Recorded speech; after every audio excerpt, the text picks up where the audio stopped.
Given the large population that you and your character was representing, did you feel more pressure in this role opposed to previous roles? Yeah, definitely. I think this is, you know, although it's a comedy, the story that we're telling is a very, very real one, and it carries a lot of weight.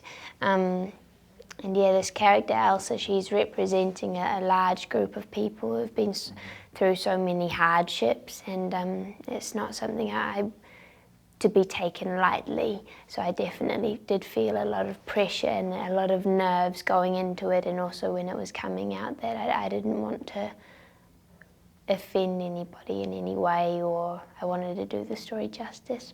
And to the people inevitably offended by the dark humor in this film, how do you respond? I think this is the kind of film that you have to go into with an open mind and an open heart. I think it's a really hard story to pitch because no matter how you put it, people, whoever you're explaining it to is always going to go, oh, okay, it sounds questionable.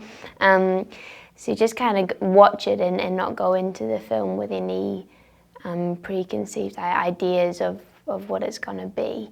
And yeah, also just humour is such an incredible way to communicate ideas to people, and the point of using humour in this film for Taika specifically is to belittle Hitler and ridicule him, and you realise watching it, and I think hopefully, you know, if you've learned about World War II or the Holocaust at all, you know that, you know, the things that the Nazis and were, the ideas, the beliefs they were spreading were ridiculous, but that kind of, it becomes, you know, even more obvious watching this film, hearing some of the dialogue, and when you know that some of what they say in the film, that's actually things that people said back then, it's like it just, you know, it's sickening how just grossly ridiculous it all was.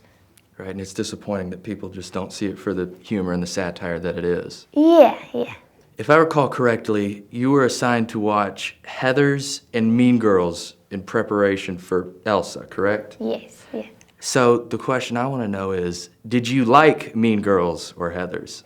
Yes, I did. I'd seen Mean Girls heaps of times before JOJO Rabbit, of course, because it's a classic. So I'd have been embarrassed if I hadn't seen it. But yeah, I hadn't watched Heathers before, and it was great. I mean, I was kind of taken aback by it. I didn't expect what happened at all, but that's always good in a film, I think. Right, right. Because when I had heard that prior to seeing the film, I was like, how is this going to apply? Then I saw the character, and it made perfect sense. Yeah, that's when Taika told me to watch those films, I thought the same thing. I was like, this does not make any sense to me. But you know, after watching them and after thinking about it and talking to Taika a bit more, I realized what he was trying to get across. Do you consider JOJO Rabbit an edgy film? Yeah, I think, to be honest, I think the political climate and political correctness and everything, there's so much tension and you know, everything feels so inflamed these days that I think whatever film you're doing, however you're telling it, it's likely you're going to offend somebody. And I guess with this film there's more of a risk with offending people, but you can't please everybody. And I think for me, you know, when we were making this, everyone in the team knew that we had good intentions at heart, and that we were making a film with a really important message. So